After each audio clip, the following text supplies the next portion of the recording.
जय सिया राम, राधे राधे।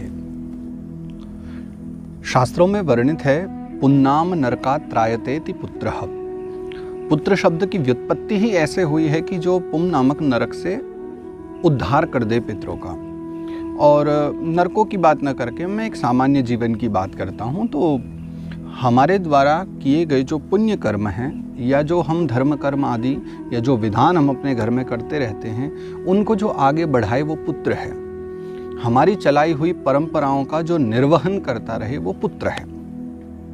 और जो पुत्र जन्म लेकर के घर में भी सत्कर्म न कर पाए और मात्र अपने जीवन के आनंद के लिए विषय भोग में ही रत रहे, तो ऐसे पुत्र का होना न होना एक बराबर ही होता है, ऐसा हमारा शास्त्र कहता है। कुंभन दास जी के तो 4 पुत्र थे और उनसे कोई पूछ लेता था, महाराज जी आपके कितने बेटा हैं? तो वो कहते थे कि मेरे 1.5 पुत्र हैं। उन्होंने कभी नहीं कहा कि मेरे 4 पुत्र हैं। तो लोग पूछते थे कि महाराज जी 1.5 पुत्र क्यों हैं? तो वो कहते थे सबसे पहला मेरा जो पूरा पुत्र है वो है चतुर्भुज, जो कि परम भगवत भक्त था, कृष्ण भक्त था। वो ऐसे कर्म कर रहे थे कि जिससे समाज का भी कल्याण होगा और परिवार का भी कल्याण होगा। तो चतुर्भुज मेरा पूरा पुत्र है। और एक मेरा पुत्र और है, वो आधा है, उसका नाम कृष्णदास है। वो थोड़ा सा धार्मिक तो है, परंतु उसकी विशेष रुचि धर्म कर्म में नहीं है, लेकिन थोड़ी बहुत वो मान मर्यादाओं के हिसाब से थोड़ा बहुत कर लेता है। तो इसलिए मैं बस 1.5 को ही मानता हूँ। ऐसे उनके 4 बेटा थे, मानते हो 1.5 को ही पुत्र थे कि बस ये 1.5 मेरे बेटा हैं। तो पुत्र का धर्म वही है, वास्तविक पुत्र वही है जो अपने वंश में चले आ रहे जो प्रावधान हैं, जो नियम कर्म हैं, उनका जो निर्वहन करता रहे, वो एक अच्छा पुत्र है, ऐसा मानते हैं। तो हमारे जाने के बाद भी जो उनके अपने पितरों के लिए, अपने पूर्वजों के लिए जो कुछ न कुछ करता रहे, ऐसे पुत्र को पाकर के तो सभी व्यक्ति धन्य हो जाते हैं। जीते जी माता पिता की जो खूब सेवा करे और मृत्यु के पश्चात भी जो अपने पूर्वजों के हित के निमित्त कर्म करता रहे, उसकी बड़ी महिमा है। तो श्राद्ध पक्ष चल रहे हैं और श्राद्ध पक्ष में ही अगस्त्य मुनि के विषय में मैं अध्ययन कर रहा था और उनकी एक कथा को मैंने पढ़ा।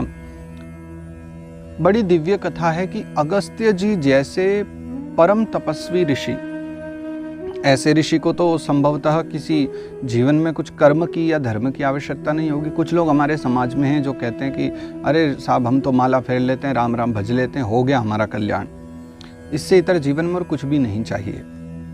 परम तपस्वी अगस्त्य ऋषि, इनके समान तप किसने किया होगा? इनके समान प्रभावशाली कौन होगा? समुद्र का शोषण कर जाने वाले, समुद्र को पी जाने वाले ऐसे महात्मा अगस्त्य मुनि।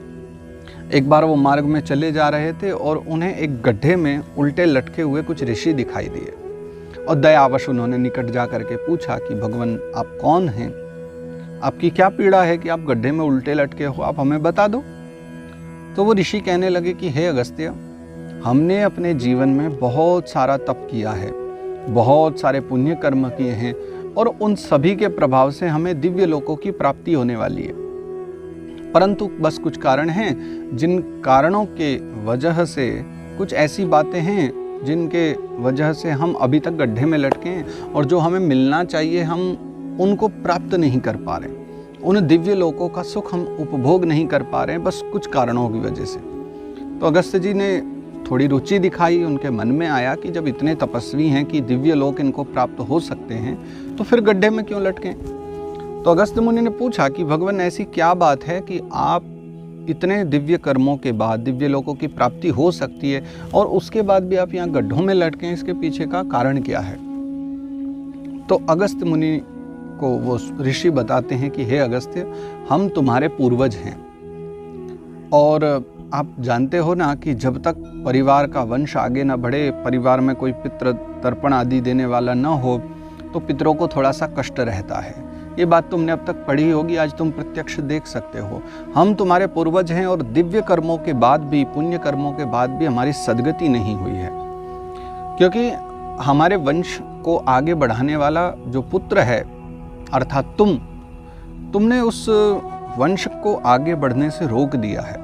तुम स्वयं तो महात्मा बन करके वन में बैठ के तपस्या कर रहे हो, लेकिन अपने पूर्वजों के कल्याण के विषय में विचारो। तुम्हें विवाह करना चाहिए, तुम्हारे घर में एक पुत्र होगा तो उसके द्वारा हमारा कल्याण हो सकता है। अगस्त मुनि के मन में बात आई कि सत्य कह रहे हैं महात्मा, मैंने विवाह नहीं किया, तो मेरे कारण से कहीं पूर्वजों को कष्ट हो रहा है तो ये नहीं होना चाहिए। ये विचार करके अगस्त मुनि चल पड़े वहाँ से। उन्होंने बहुत खोजा, लेकिन उनको अपने अनुरूप कोई कन्या ऐसी नहीं दिखती थी संत समाज में, ऋषि समाज में, जिससे वो विवाह करते। तो अगस्त मुनि फिर विदर्भ देश चले गए और विदर्भ देश जाकर के विदर्भ देश के जो राजा थे, राजा से कहा कि भगवान, मैं आपकी पुत्री से विवाह करना चाहता हूँ जिसका नाम लोपामुद्रा है। मैं उससे विवाह करना चाहता हूँ, आप उसका पाणी ग्रहण संस्कार मुझसे करा दीजिए। राजा सुनकर के बड़े भयभीत हो गए कि एक तो ये महात्मा हैं, ऋषि हैं, और मैं राजा, मेरी जो कन्या है वो पूरे राजसी व्यवस्थाओं में पली बड़ी है, सब सुख सुविधाओं में पली बड़ी है, वो महात्मा के साथ वन में कैसे जीवन बिताएगी। परंतु न तो मना ही कर पाए, न हाँ ही कर पाए। हाँ तो नहीं कर सकते क्योंकि अपनी पुत्री के लिए ऐसा घर कैसे दे दें जो जंगलों में रहते हैं, तपस्या करते हैं। और मना इसलिए नहीं कर सकते क्योंकि ये बहुत विद्वान ऋषि हैं और साथ ही बड़े तपस्वी हैं। कहीं क्रोध में आकर के हमने इनकी अवज्ञा की और क्रोध में आकर इन्होंने श्राप दे दिया तो और बड़ी परेशानी हो जाएगी। सो डर के मारे वो शांत रहे और उन्होंने अपनी धर्म पत्नी के पास जाकर के फिर धर्म पत्नी से कहा कि तुम ही बताओ अब मैं क्या करूं। धर्म पत्नी भी चिंतित, वो भी नहीं चाहती कि महाराज जी के साथ विवाह कराया जाए। परंतु उसी क्षण में लोपामुद्रा ने, उस कन्या ने सारी बात सुन ली और वो कन्या फिर माता पिता के पास आती है और कहती है कि हे माँ, हे पिता, आपको चिंता करने की आवश्यकता नहीं है। हर व्यक्ति के संस्कार उसे कहीं ना कहीं ले जाते हैं। अगर ये संत यहाँ पधारे हैं, ये तपस्वी यहाँ आए हैं, तो अवश्य ही मेरे जीवन में कुछ विशेष लिखा होगा। मेरा जीवन बाकी कन्याओं से कुछ विशेष होगा। बिल्कुल निश्चिंत होकर के आप मेरा विवाह इनसे करा दीजिए। राजा ने, विदर्भ अधिपति ने अपनी कन्या लोपामुद्रा का विवाह अगस्त जी के साथ करा दिया। विवाह हो गया, पाणी ग्रहण संस्कार विधिवत मंत्रोच्चार के द्वारा हो गया। उसके बाद जब अगस्त मुनि वहाँ से विदाई लेने लगे और चलने लगे तो उन्होंने लोपामुद्रा को आज्ञा दी कि देवी, अब तुम हमारे घर जा रही हो और हम हैं तपस्वी, तो ये जो राजशाही आभूषण, वस्त्र आदि जो आपने धारण किए हैं, आपको इन्हें बदलना होगा। आपको ये अलंकार धारण इस प्रकार से नहीं कर सकती जो आप यहाँ करती थी। आपको सामान्य से अलंकार धारण करने होंगे, जैसा कि एक नारी का धर्म है, और सामान्य से ही आपको वस्त्र धारण करके तपस्वियों के भांति आपको जीवन जीना होगा। लोपामुद्रा तो तैयार थी कि अब जहाँ विवाह हो गया है, जो मेरे संस्कार में है, मुझे तो वैसे ही जीना है। और लोपामुद्रा अगस्त जी के साथ साथ जैसे उन्होंने चाहा वैसे ही उनके साथ चली गई। दोनों वन में पहुंचे, दोनों ने फिर तप करना प्रारंभ किया। लोपामुद्रा ने अगस्त जी की खूब सेवा की और अगस्त जी ने अनंत वर्षों तक साधना की, तप किया, और तप के प्रभाव से उनकी शक्ति और बढ़ गई। अब वर्षों के बाद जब उनकी आंखें खुली तपस्या से, तो वो लोपामुद्रा से कहते हैं कि मैं अपने पितरों के उद्धार हेतु, मैं अपने पितरों के सुख के लिए चाहता हूं कि हमारा वंश आगे बढ़े और हमारे घर में एक बालक हो। तो लोपामुद्रा ने कहा, भगवान देखिए, आपकी जो इच्छा है सो तो ठीक है कि घर में पुत्र होना चाहिए, वो तो मैं भी चाहती हूँ, परंतु मेरी एक इच्छा है कि अगर घर में पुत्र हो रहा है तो हमें ये सात्विक जीवन से थोड़ा सा राजसी जीवन ग्रहण करना चाहिए। अगर पुत्र उत्पन्न हमारे घर में होगा तो यहाँ झोपड़ी में नहीं, हम चाहते हैं हमारे पास भी कोई महल हो, कोई अच्छा घर बार हो, थोड़ा सा राजसी वैभव लेकर के, और फिर हमारे घर में पुत्र उत्पन्न हो, ये मेरी इच्छा है। अगस्त जी ने कहा, देवी देखो, तुम तो जानती हो कि हम तो महात्मा हैं, यहाँ कुटिया में रहते हैं, अब हमारे पास ये राजसी वैभव कहाँ से आए, किससे लेकर के आए इतना धन वैभव, हमने तो कुछ जोड़ा नहीं है। तो लोपामुद्रा कहती, लेकिन प्रभु आप तो जानते हो कि आप इतने तपस्वी हो, आपने इतना तप किया है कि आप चाहो तो इस संसार का जितना भी धन है, जितनी भी संपदा है, वो आप पल भर में यहाँ अपने तपो प्रभाव से, अपने तप के बल से आप पल भर में प्रकट कर सकते हो। अगस्त जी कहने लगे कि हे लोपामुद्रे, ये बात तो तुमने सही कहा कि मैं अपने तप के प्रभाव से अनंत धन एकत्रित कर सकता हूँ, परंतु धन प्राप्ति के लिए और अपने तपोबल का, अपने तप का विनाश कर देना, ये कहाँ तक उचित है। तप करने में बड़ी कठिनता होती है और बड़ी कठिनता से वो तप एकत्रित होता है, तो क्या किसी धन संपदा के लिए और वैभव के लिए अपने तप का विनाश करना चाहिए। तो लोपामुद्रा ने कहा, नहीं, मेरी ओर से तो आप बिल्कुल ऐसा मत कीजिए, मैं तो बस ये चाहती हूँ कि आप धन की व्यवस्था करके थोड़ा वैभव अपना बनाएं, तभी घर में बालक हो। परंतु मैं ये नहीं चाहती कि आप बिल्कुल भी अपने तप का विनाश करें। तो जैसे आपको लगे कि आप कहीं धन का संचय कर सकते हैं, आप धन लेकर आ सकते हैं, आप वो धन ले आइए। तो अगस्त्य मुनि ने कहा ये बात ठीक है, मैं जा करके किसी राजा से धन लेकर के आता हूँ। और ये कह करके अगस्त्य मुनि चल पड़े वहाँ से। अगस्त्य मुनि यात्रा करते हुए शुतरवा नाम के राजा के पास पहुँचे और शुतरवा के पास जाकर के अगस्त्य मुनि कहते हैं कि मैंने विवाह तो किया है, परंतु पुत्र उत्पत्ति से पहले मैं चाहता हूँ कि हमारे पास थोड़ा सा वैभव हो, एक अच्छा घर हो। तो आपके पास में आय व्यय को जोड़ करके जो अतिरिक्त धन आपके राज्य में हो, उसमें से थोड़ा सा धन मुझे दे दो। शुतरवा ने तत्काल ही अपने सभासदों को बुलाया, सारा जो आय व्यय का हिसाब था वो अगस्त्य मुनि के सम्मुख रख दिया और कहा कि भगवान इसमें देख लो, जो आपको लगे कि अधिक है तो आप ले लो, चाहे सारा ले लो, जितना अधिक लगे। अगस्त्य मुनि ने देखा कि इनका राज्य काज की जो व्यवस्था है वो आय व्यय सब बराबर सा है, जितना आने का है कर आदि लिया जाता है उतना राज्य के कल्याण में लगा दिया जाता है।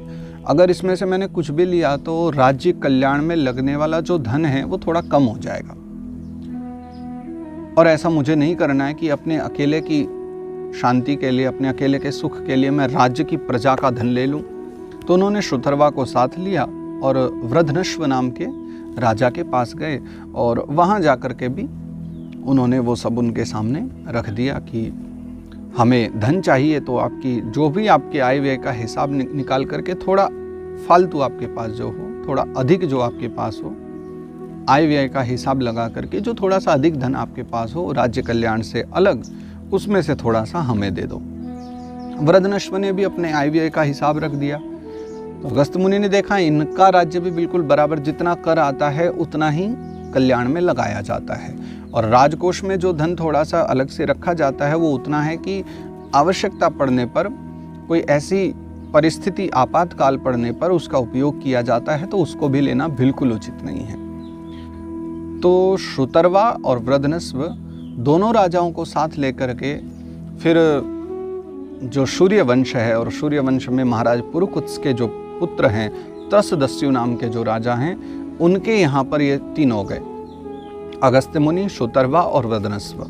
और त्रसदस्यु महाराज के पास जाकर के उनके सामने भी वो सब चर्चा रख दी कि मैं धन की याचना से आया हूँ, आपके राज्य में अगर कुछ आय व्यय से कुछ अतिरिक्त धन हो तो थोड़ा सा मुझे देने की कृपा करें, मुझे अपनी एक अच्छा घर बनाना है।